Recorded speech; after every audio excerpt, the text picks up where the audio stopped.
রমাদান মাস হচ্ছে একটি গুরুত্বপূর্ণ মাস।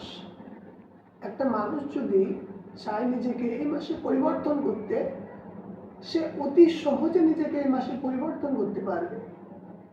আমাদের মধ্যে অনেকে এমন আছে যারা সর্বদা নিজেকে পরিবর্তন করার জন্য পরিশ্রম করছে, নিজের নাফসের সঙ্গে জিহাদ করছে, কিন্তু কোনো না কোনো অসৎ কর্ম তাকে গ্রাস করছে, তাকে আটকে দিচ্ছে ভালো হওয়া থেকে।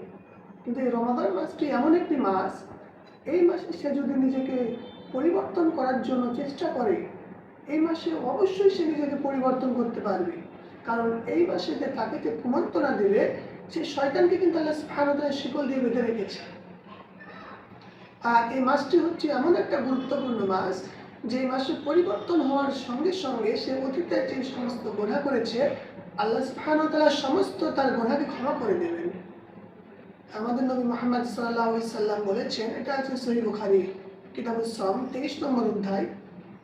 আবু হুরায়রা রাদিয়াল্লাহু তাআলা আনহু বলেন, রাসূলুল্লাহ সাল্লাল্লাহু আলাইহি ওয়াসাল্লাম বলেছেন, মান সামা রমাদানা ঈমানান ওয়া ইহতিসাবান গুফিরা লাহু মা তাকদ্দামা মিন যামবিহি। আবু হুরায়রা রাদিয়াল্লাহু তাআলা আনহু থেকে বর্ণিত, আল্লাহ নবী সাল্লাল্লাহু আলাইহি সাল্লাম বলেন, কোন ব্যক্তি যদি রমাদান মাসে ঈমানের সঙ্গে নেকির উদ্দেশ্যে যদি সিয়াম পালন করে, তাহলে আল্লাহ সুবহানাহু ওয়া তাআলা তার অতীতের গুনাহকে ক্ষমা করে দেন। এতটাই গুরুত্বপূর্ণ মাস।